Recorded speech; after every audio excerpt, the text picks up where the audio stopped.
আমাকে হরিনাম শুনতেই হবে। কারণ মানুষ যখন জন্ম নেয় তখন কিন্তু হরিনাম না হলে সেই বাড়ি আপন শুদ্ধ হয় না। তার মানে হরিনাম তোমার লাগবে। মানুষের যখন বিবাহ হবে তখন হরিনাম হবে। কেন বিবাহের সময়? কেন? আগে যে সত্যনারায়ণ পূজা দিতে হবে, তখন তো কীর্তনাদি করতে হবে না। আর যদি আমি কলিযুগে সত্যনারায়ণ না পুজি তো বিবাহ শুধু সম্পূর্ণ কি করে হবে? তাহলে তোমার জন্মতে লাগবে হরিনাম, তোমার বিবাহতে লাগবে হরিনাম। আর কখন লাগবে? যখন তুমি শেষের বেলায় চারজনের কাঁধে চলে যাবা তখন তোমার লাগবে হরিনাম।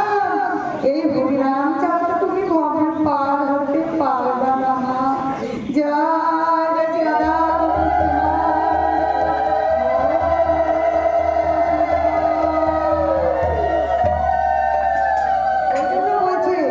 যদি আমি হরিনাম করি, আমার কলিযুগে হরিনাম যারা করে তাদেরকে কোনোদিন পোড়ানো হয় না, তাই না মা?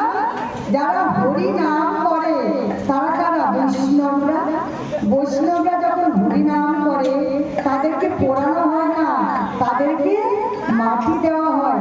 আর যে জাতি হয় না কেন, কেউ যদি অন্য জাতি থেকে বৈষ্ণব ধর্ম পালন করে আর বৈষ্ণব হতে পারে তাহলে তাকে কিন্তু আর আগুন দেওয়া হয় না।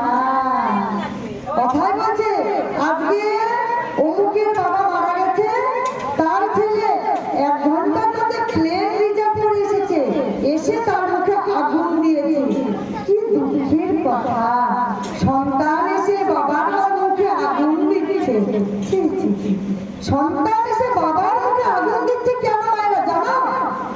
বাবার মুখে এই কারণে আগুন দেয়, তুই কোনোদিন হরিনাম করিসনি, তোর মুখটা রাখার মতো অধিকার তোর নেই, এই পোড়া মুখ নিয়ে তুই ধরাধাম করে চলে যা। ওই জন্য ছেলের মুখ দিয়ে বাবার মুখটাকে পুড়িয়ে দেয়।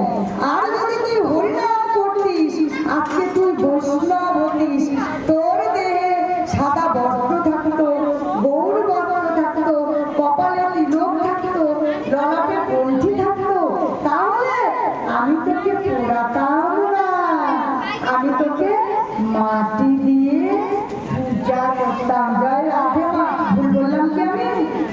ভুল বললাম? যদি কোনো কারণে ভুল বলে থাকি মায়েরা, তাহলে আমাকে নিজের সন্তানগুলো তোমরা ক্ষমা করে দিও। কলিযুগের আমার এই ভুল। কলিযুগে মূল মন্ত্র হলো আমার হরিনাম। আর